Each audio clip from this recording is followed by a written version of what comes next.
Hello everyone, it's Chris Pritt back again with a new topic in West Virginia divorce. Today we're going to be continuing on with our analysis of the alimony factors in West Virginia and how those alimony factors apply as to whether an alimony award should or should not be granted. And we're going to be doing two factors today. Another factor of the 20 factors that a court can consider is the cost of educating minor children. Whether the children are going to private school or public school or homeschool. One of the factors a court can consider is the cost of educating the children. The court is going to look at things such as private school tuition, school supplies, extracurriculars, anything that might fall under the cost of educating children could be a factor. And it would, so for example, let's say that one of the parents is going to be the primary residential custodian. They're going to have the children most of the time. They're going to have certain expenses that are associated with the child attending school. Or let's say that they're homeschooled. There are going to be certain expenses that are involved with homeschooling the children.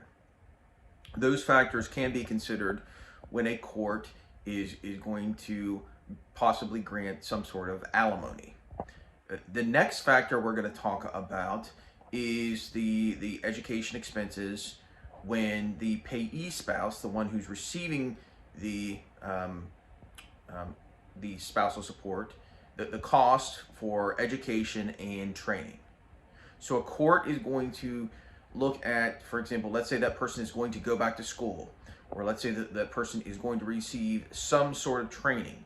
The court's going to ask whether that training is going to cost a significant sum of money. The court could conclude that the cost is prohibitively expensive based on what the payee spouse is proposing. The court could look at it and say, well, the cost is reasonable.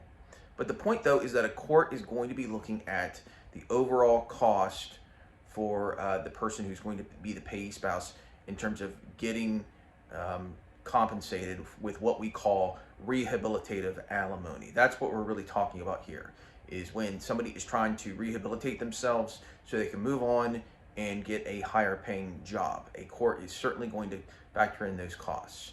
And of course, that's one factor of the 20 different factors that a court is going to consider. So that consists of today's video. If you have any questions at all, feel free to give us a call or send me an email. Have a good day.